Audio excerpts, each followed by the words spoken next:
Pertama dan utama ucapan alhamdulillah dengan dan ridho Allah SWT kita dapat sama-sama melaksanakan sholat subuh berjamaah. Sallallahu alaihi wasallam. Sallallahu ala Muhammad. Sallallahu alaihi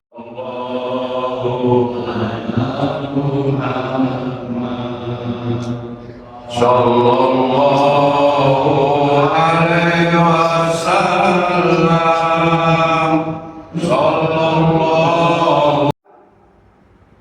Selama ini kan orang mengatakan Al-Quran hudan lil muttaqin.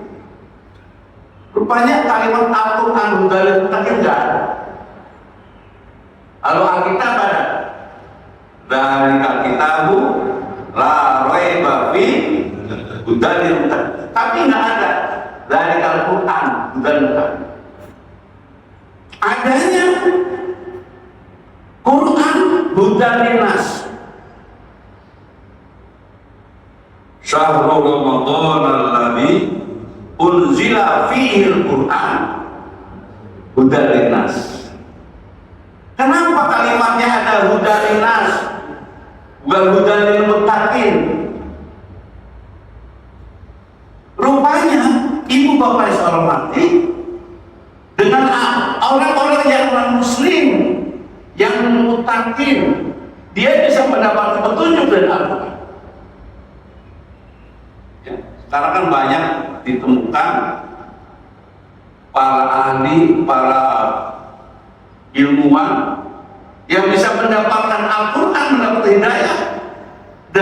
Semua makhluk itu membutuhkan air. Sel hidup tersusun dengan air. Coba kita lihat. Tubuh manusia 60-70% adalah air. Otak manusia 70-75% air. Darah manusia 80% air. Semua dari air. Dulu ada orang Jepang namanya Mikishito. Ada yang namanya. Ya pokoknya itulah ya. Jadi dia meneliti ini air yang sudah dibacain lil mu'minin wala yazidu al-zalimina illa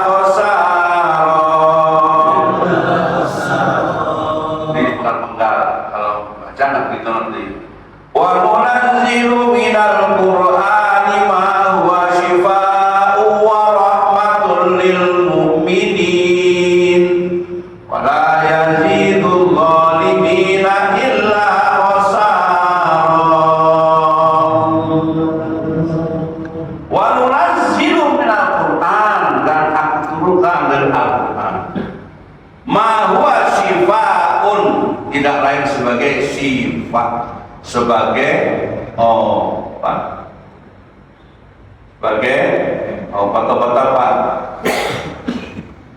Obat sakit perut, obat hati, sifatun lima fis sudur. Yang sering hatinya dongkol, marah-marah, ya. Kalau kemarin Ramadan kan datang karena nggak digoda setan. Sekarang setan sudah mulai nguyuran kemana-mana. Minta perlindungan sama Allah.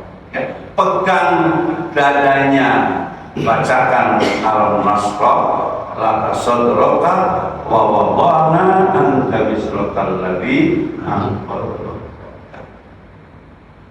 Ya, bacakan Al-Nasrah. Ini surat yang paling dicintai Rasulullah.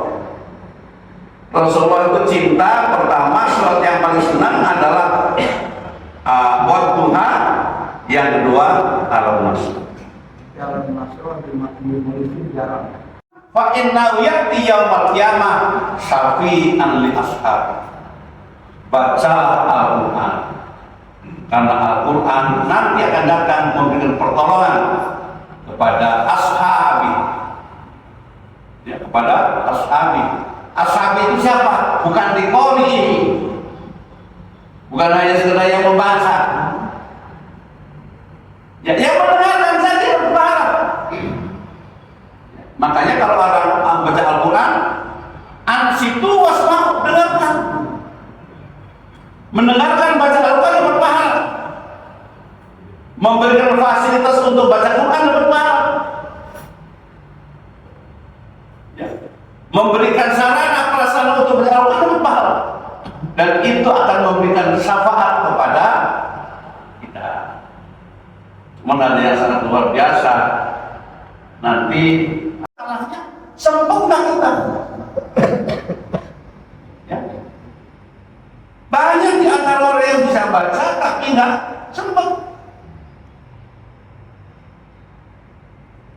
Oke lah, katakanlah sempat. Kalau boleh tanya dari siapa yang bisa baca, sempat untuk membaca, berapa yang mengerti isi dan Al-Quran? Dan berapa yang membaca, sempat membaca, mengerti, berapa yang mengamalkan isi dan kandungan Al-Quran? Maka salah satu solusi, ya, LBDI mempunyai program-program yang ingin memberikan kepada kita pencerahan agar kita pertama, bagi bapak dan ibu yang ingin belajar Al-Quran secara reguler, ya, ada 3 macam. Pertama, membaca Al-Quran dari nol, dari tingkat 1 itu 1, 2, 3 dasar 1, 2, 3, terus menengah 1, 2, 3, terus lanjutan 1, 1, 3, dan mahir 1. Nah, ini start dari LBDI. Bahasa itu bahasa yang dipakai sehari-hari.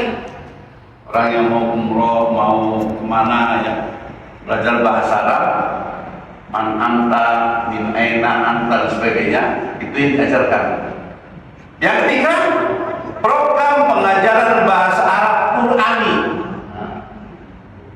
Jadi bahasa Arab tapi yang Qur'ani, artinya bahasa Arab untuk mempelajari Al-Quran. Untuk mempelajari Al-Quran ini yang sudah kita programkan dan insya Allah akan kita laksanakan dari mulai tanggal testingnya tanggal 6, ya. Silahkan daftar gratis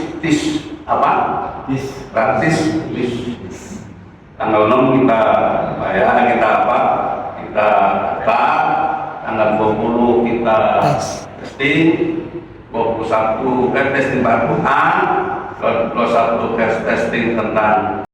Assalamualaikum warahmatullahi wabarakatuh.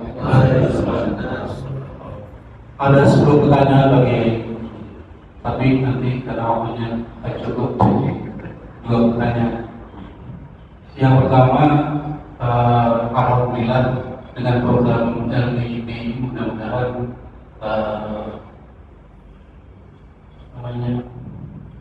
masyarakat yang khususnya di Jakarta makin lebih bisa membaca Al-Quran seterusnya. Mungkin karena ini sudah 23 tahun yang berkiai, mungkin problemnya adalah karena sosialisasi barangkali yang kurang. Nah, mungkin ada yang bisa kita sarankan barangkali bagi ke depan sinergitas dan kolaborasi dengan lembaga Islam termasuk masjid-masjid mungkin bisa diintensifkan gitu. Ini bisa lebih banyak menjangkau nanti siswa ya nanti. Mudah-mudahan dengan keterlibatan Pak Kiai dalam misalnya di BPKDI atau di kaum dan seterusnya, ini bisa makin lebih cepat lagi sosialisasinya. Dan sekarang di zamannya medsos ya Pak Kiai, ini bisa lebih viral lagi kalau ini. Mudah-mudahan insya Allah. Nah, yang kedua, saya mau ada pertanyaan bagi, kalau kita baca di kitab Sholihin itu kan intinya begini, Rasulullah itu setiap habis sholat itu membuka dialog dengan umatnya. Kalau dalam bahasa yang sekarang itu doorstop kepada umatnya. Dan setiap umat itu termasuk sahabat bertanya kan, semua banyak bertanya sampai Rasulullah itu kewalahan. Jadi saking banyaknya problem di umat, itu yang ditanya ke Rasulullah. Dan Rasulullah itu menjawabnya bukan jadi setiap ada problem umat, Rasul menjawab perbaiki sholatmu,